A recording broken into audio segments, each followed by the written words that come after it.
Et c'est quoi les étapes à suivre avant de faire la ruqya? Parce qu'il y a avant et après. Mais avant de parler de ces étapes, on doit d'abord mettre certaines bases dans nos cœurs, que le dogme, la aqida,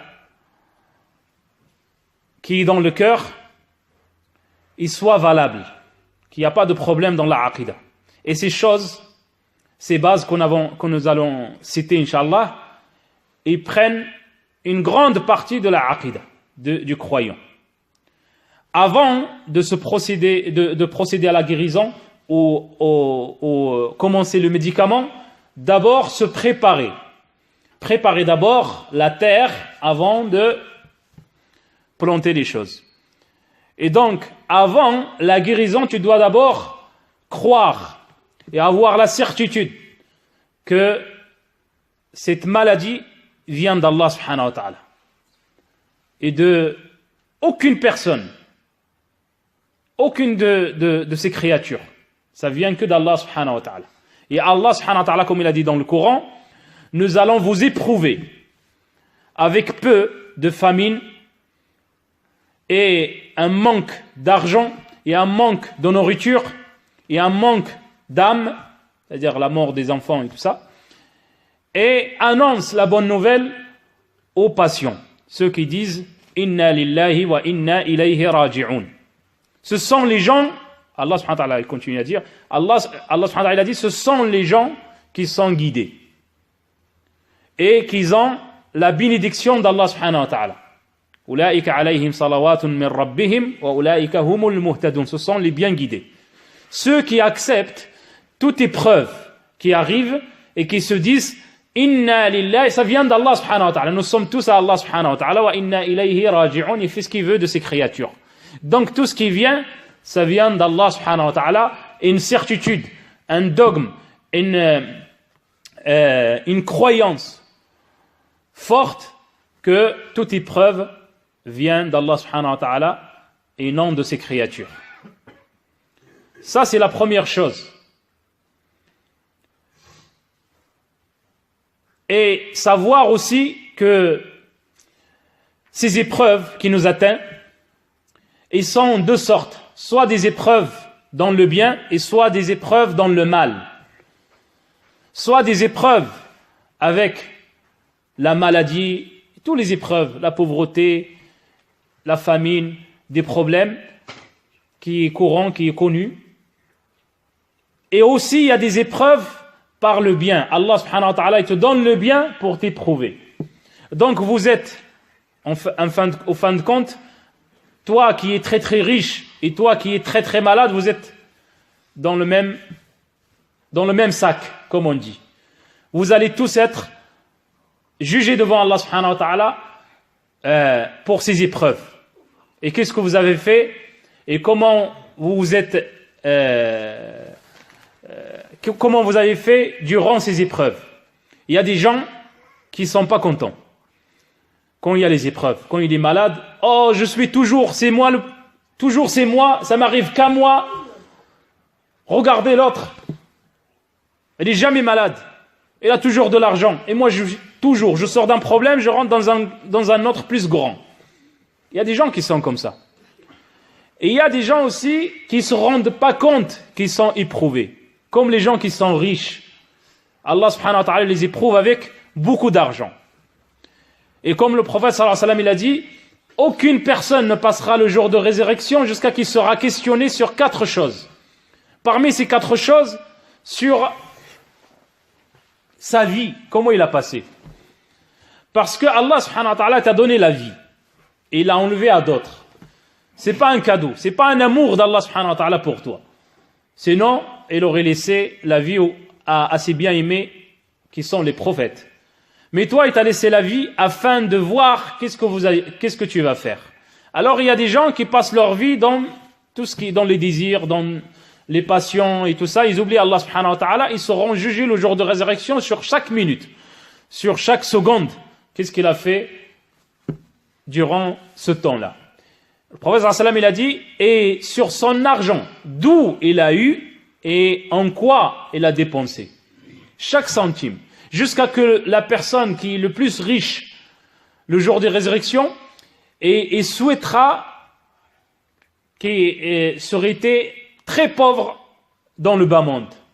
Pourquoi? Parce que les gens, comme l'a dit le prophète sallallahu alayhi wa sallam, il a dit les pauvres ils rentreront bien avant les riches au paradis. Pourquoi? Parce que les pauvres, il n'a pas de matériel. Alors que le riche, qu'Allah subhanahu wa ta'ala lui a donné de l'argent, les biens et tout ça, donc il y a le compte, il y a le jugement. Donc ils seront retenus. Et les gens, les pauvres, ils seront au paradis pendant des années et des années, pendant que les autres ils seront jugés. Jusqu'à que celui qui est riche, il souhaitera, il était très très pauvre dans le bas monde afin de profiter du paradis. Ça, s'il faisait partie des gens du paradis, alors qu'il y a des gens beaucoup de gens ils feront partie des gens de l'enfer. Pourquoi? Parce que Allah subhanahu wa ta'ala leur a donné cet argent et l'ont dépensé dans tout ce qui est interdit. Wal'iyazu billah. Allah subhanahu wa ta'ala, il éprouve la personne avec la bonne santé. Qu'est-ce que tu as fait? On t'a donné les jambes, on t'a donné les pieds. Est-ce que tu es allé à la mosquée? Ou tu es allé aux discothèques? Il y a des gens qui utilisent les bienfaits d'Allah subhanahu wa ta'ala pour commettre des péchés. Wal'iyazu billah. Alors, Allah subhanahu wa ta'ala, il t'a donné ça, il a enlevé à d'autres personnes qui sont encore plus pieux que toi. Ce n'est pas quelque chose de normal. C'est une épreuve. Chaque jour, tu es éprouvé des bienfaits d'Allah subhanahu wa ta'ala. Les yeux qu'Allah subhanahu wa ta'ala t'a donné, c'est une épreuve. Donc, Allah subhanahu wa ta'ala éprouve la personne, comme Allah subhanahu wa ta'ala a dit dans le Coran, et on va vous éprouver avec le bien et avec le mal. Et vers nous, vous allez retourner. C'est envers nous que vous allez retourner. Donc la personne, elle tourne dans les épreuves, soit la maladie ou soit bis-sarra'i wad-darra'. Et Allah subhanahu wa ta'ala éprouve la personne pour le tester. C'est un examen. C'est un examen pour toi, pour savoir est-ce que tu tiens à ta religion ou est-ce que, comme une plume, quand il y a le vent à gauche, il la tourne à gauche. Quand il est à droite, il la tourne à droite. Donc, Allah subhanahu wa ta'ala teste la personne de sa religion, par rapport à sa religion. Est-ce qu'il est solide ou est-ce que juste qu'on ça l'arrange? Le prophète sallallahu alayhi wa sallam, il a dit, la personne, il se lève croyant, à peine le soir, et les mécréants. Et le soir, une autre personne, le soir, et les mécréants, quand ils se lèvent, et les croyants. Et les croyants le soir, et les mécréants le matin.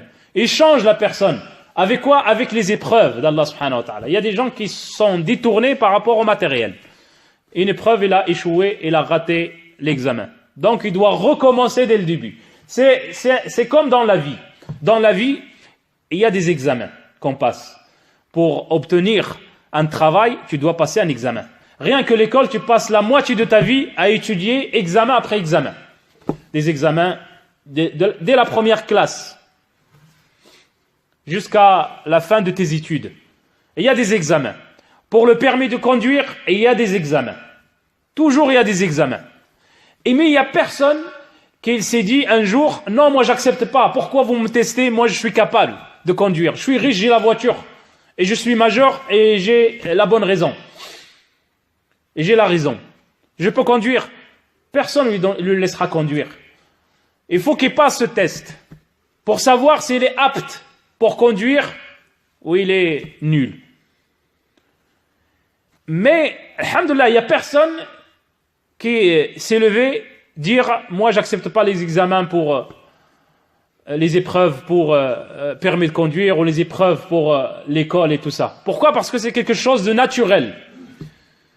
On a l'habitude de la faire. Donc, c'est accepté. Sauf quand Allah subhanahu wa ta'ala te donne une maladie pour t'éprouver, pour voir si tu es solide ou pas, il a la personne et il crie jour et nuit. Pourquoi moi? Pourquoi lui, il a toujours de l'argent? J'arrive pas à avoir une belle vie, toujours que des problèmes. Et comme par hasard, depuis quand j'ai commencé la prière, eh bien justement, quand tu as commencé la prière, c'est là où il y a les épreuves. Sinon, tu es comme les bêtes. C'est là où Allah subhanahu wa ta'ala, il te teste. Donc, les épreuves, ils sont en plusieurs sortes, plusieurs raisons. Première raison, c'est pour t'éprouver. C'est pour un examen. Pour savoir si tu tiens ou pas.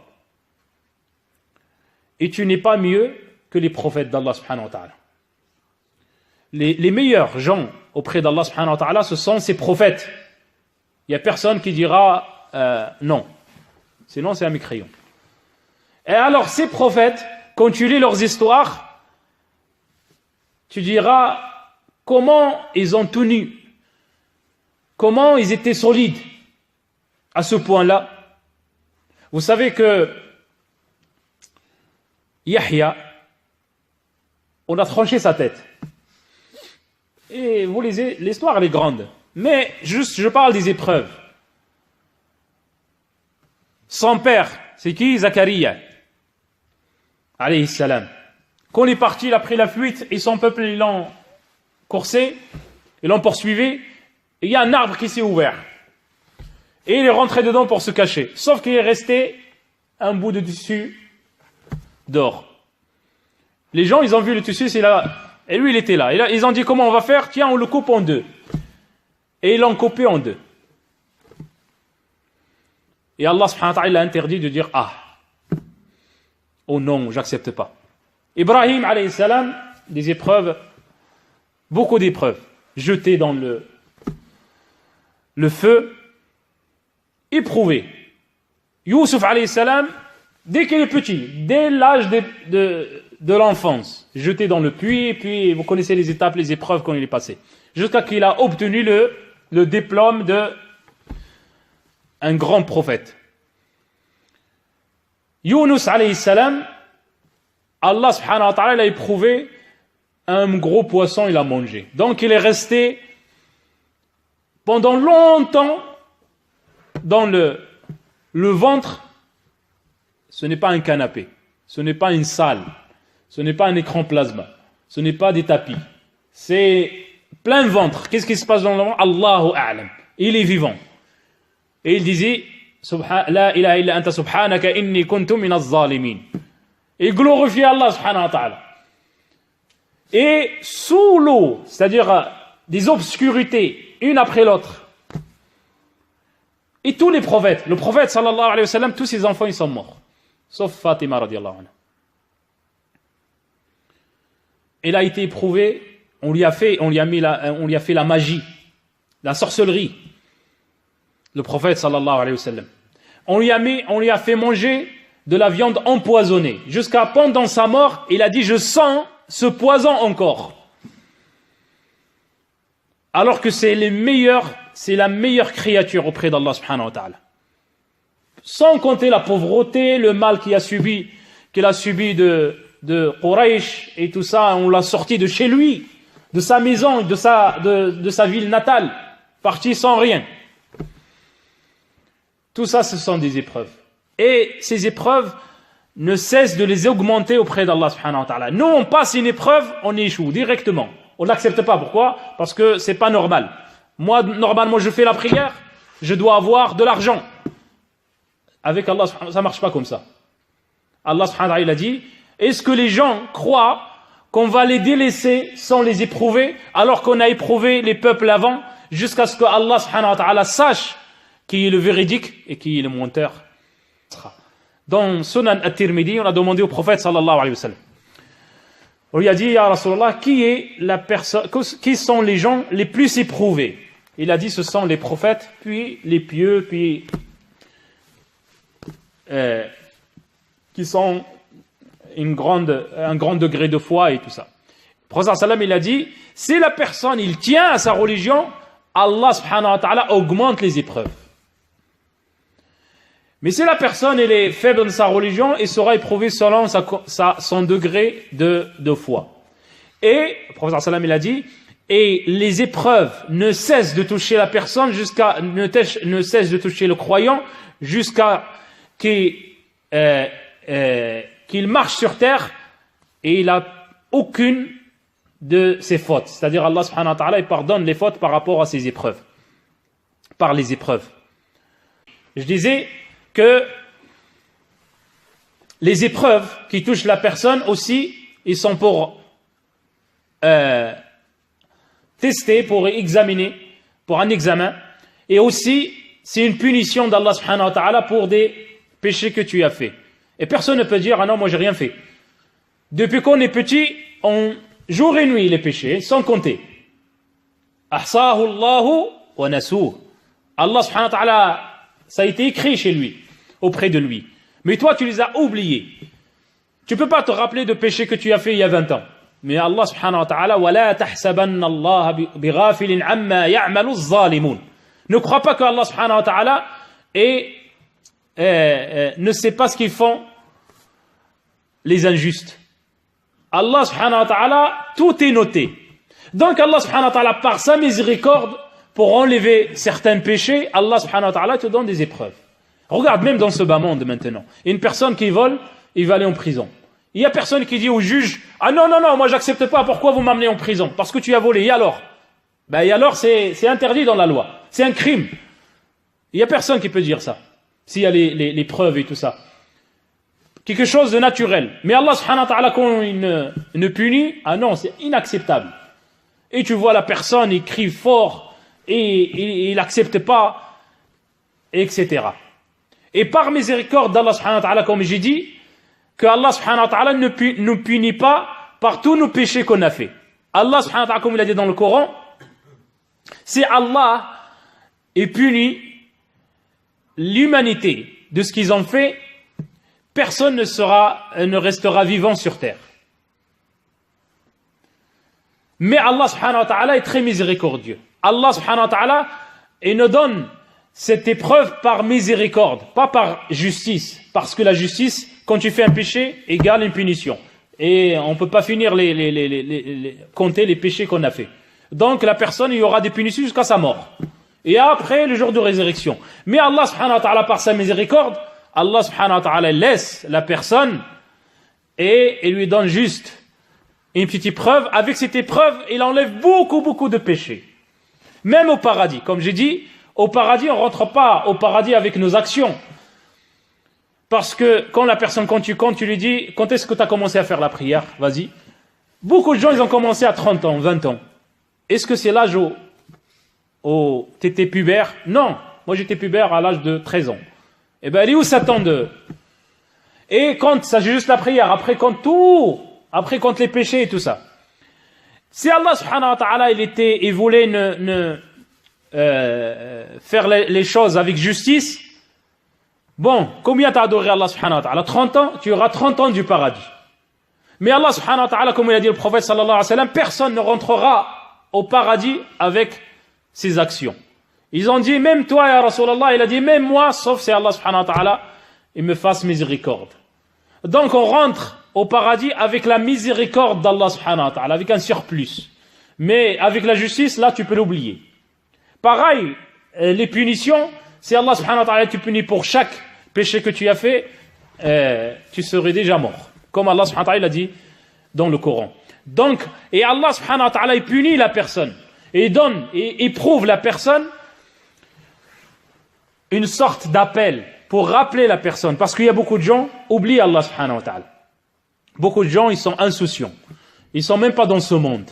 Comme si Allah subhanahu wa ta'ala n'existe pas. Et Allah subhanahu wa ta'ala, il donne une maladie à cette personne ou une épreuve afin que cette personne-là, il se rappelle qu'il est faible. Il se rappelle qu'il y a un Seigneur qui le commande. Il se rappelle qu'il a oublié l'adoration d'Allah subhanahu wa ta'ala. Beaucoup de gens, ils se sont repentis à travers les épreuves. Donc les épreuves, il faut qu'on les prenne dans le bon sens. Et avec patience. On doit patienter. Comme j'ai dit, on ne sommes pas plus mieux que les prophètes d'Allah subhanahu wa ta'ala.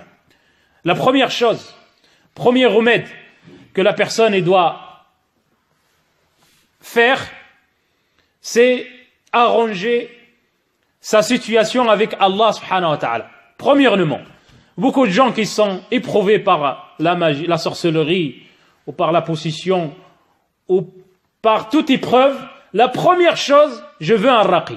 Je veux quelqu'un qui me... Ça, il y a un problème dans ta croyance. C'est Allah qui t'a éprouvé. Et c'est Allah seul, et lui seul, qui pourra te guérir. Donc demande, si tu demandes, demande à Allah subhanahu wa ta'ala en premier. Arrange ta situation avec Allah subhanahu wa ta'ala. Avoir la certitude que c'est Allah seul. Le raqi, c'est juste un moyen, juste une cause. Pas la base de toute chose. Mais c'est Allah en croyance, tu dois avoir la croyance que c'est Allah seul qui doit me guérir, pas cette personne. كما قال إبراهيم عليه السلام لما ألقوه في النار حسبي الله ونعم الوكيل. Ibrahim, comme il a dit dans le feu, on raconte que Jibril alayhi salam est descendu alors que Ibrahim était plein feu. Il lui a dit, est-ce que tu as besoin de moi? Oh Ibrahim, ça c'est Jibril. Il lui a dit, toi non, mais Allah oui. Il a dit, hasbi Allah wa ni'mal wakil. C'est Allah, il me suffit. Allah, il me guérit. Allah, il me sauve. Allah, il me arrange ma situation. Donc tu dois avoir la certitude vers Allah subhanahu wa ta'ala. Avoir confiance en Allah subhanahu wa ta'ala. Prie la nuit, demande, lève la main. T'as pas l'habitude de se lever la main et pleurer devant Allah subhanahu wa ta'ala. C'est le moment ou jamais. C'est le moment ou jamais. Si tu lèves pas la main pendant que tu es éprouvé, quand est-ce que tu vas le lever? Donc, arrange ta situation avec Allah subhanahu wa ta'ala. Laisse le raqi, ça c'est en dernier. C'est juste pour que tu perds pas ton argent. Parce qu'il y a beaucoup de gens qui perdent leur argent et le djinn il est encore, le shaitan il est encore dans le corps. Et la sorcellerie, il est encore, et il perd des milliers d'euros.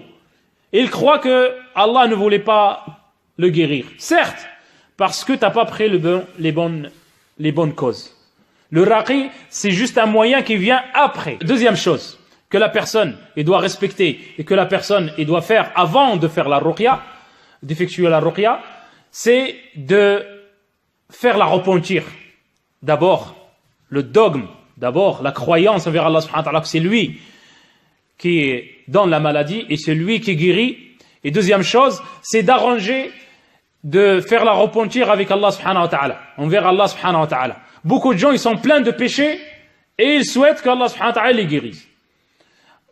Si Allah subhanahu wa ta'ala t'a éprouvé, c'est parce que tu as un problème quelque part. Donc, prie les 5 prières, baisse ton regard. De regarder tout ce qui est interdit, écouter tout ce qui est interdit, manger tout ce qui est interdit. Hadith Abi Hurairah radiyallahu anhu, kama fi sahihayn, le prophète sallallahu alayhi wa sallam il a dit Allah est pur, n'accepte que ce qui est pur.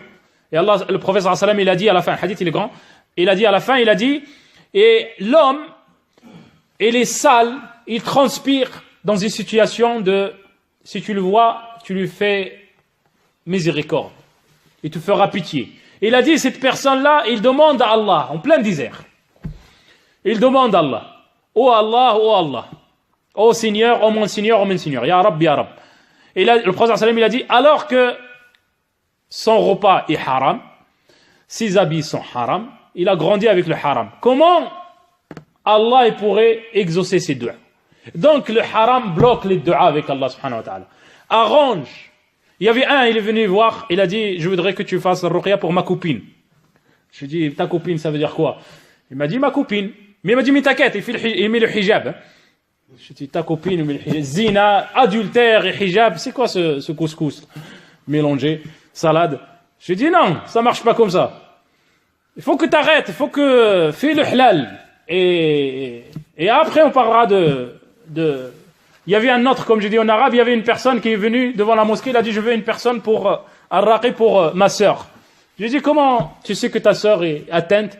Il m'a dit, non, rien, on était en train de se bronzer à la plage, puis il est parti pour se baigner, et il est sorti en criant fort, bizarre. Et là, maintenant, il est dans un état de choc. Je lui dis, si juste Allah subhanahu wa ta'ala a envoyé un shaitan, dis alhamdulillah. Si Allah subhanahu wa ta'ala n'a pas envoyé une foudre du ciel, Allah, ça c'est, tu dois remercier Allah subhanahu wa ta'ala. Toi, tu, au maillot de bain, bronzé, et tu dis, je veux un raqi.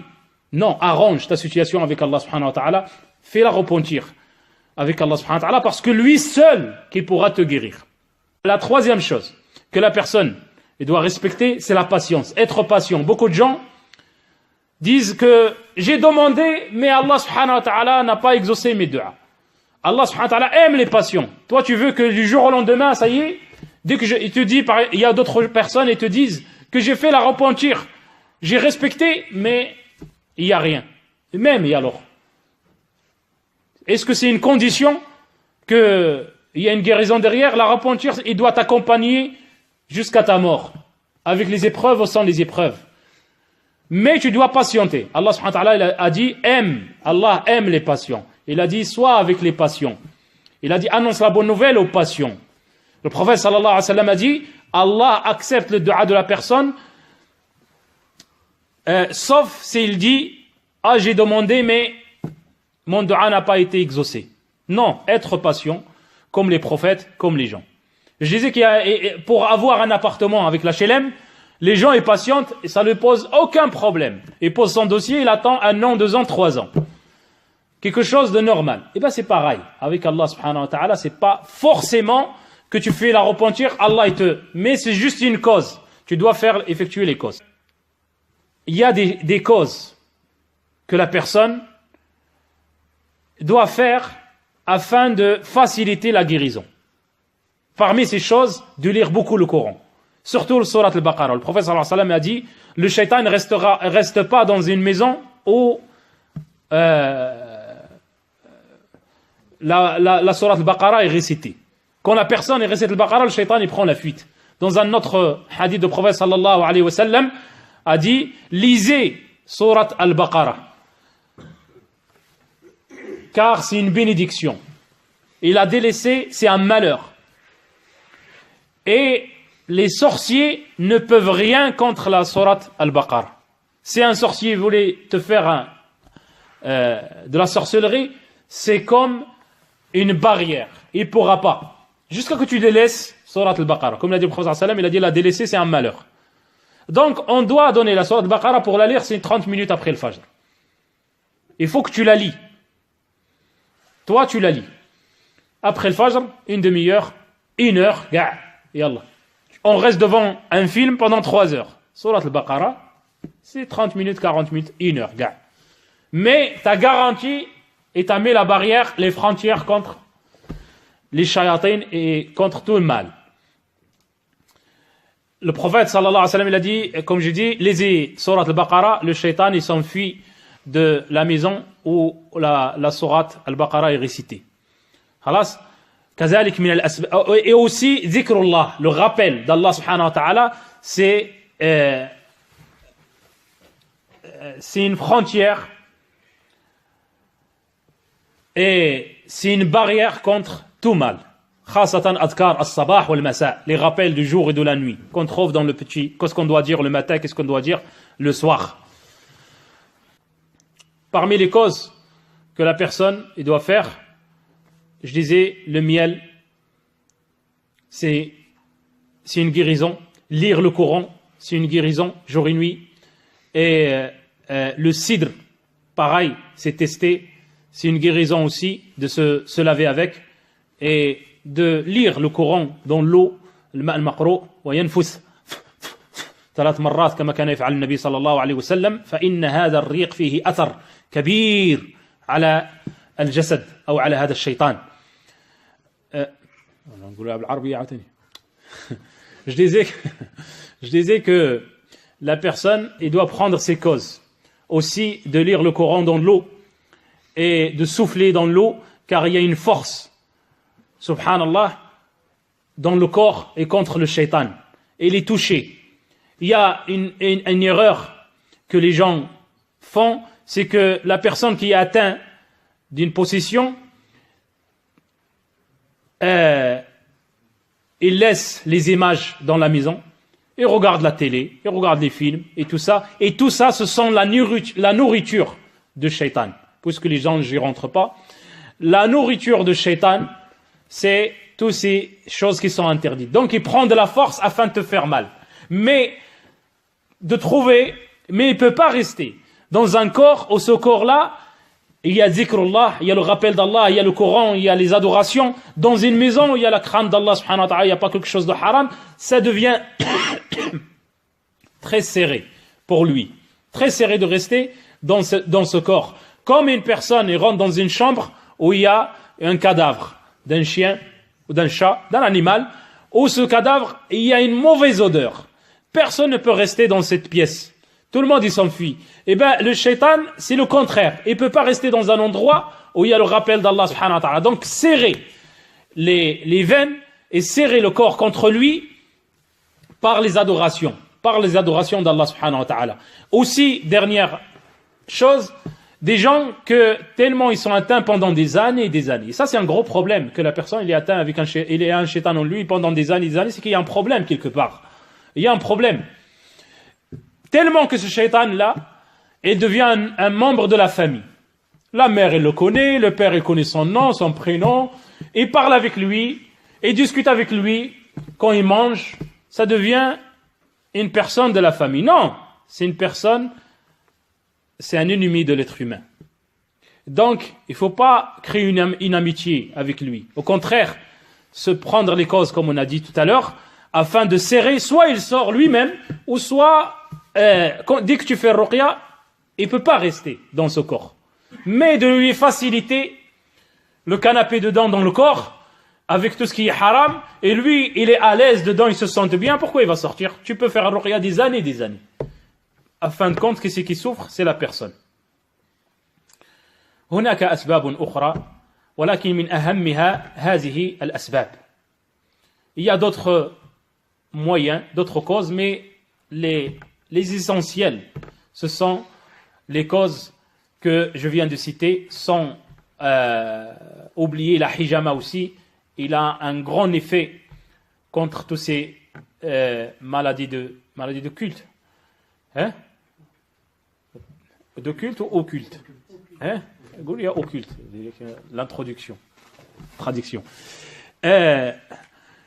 Maladie occulte, la hijama, il a un grand effet contre ces maladies. أقول قولي هذا واستغفر الله لي ولكم فاستغفروه إنه ولي ذلك والقادر عليه.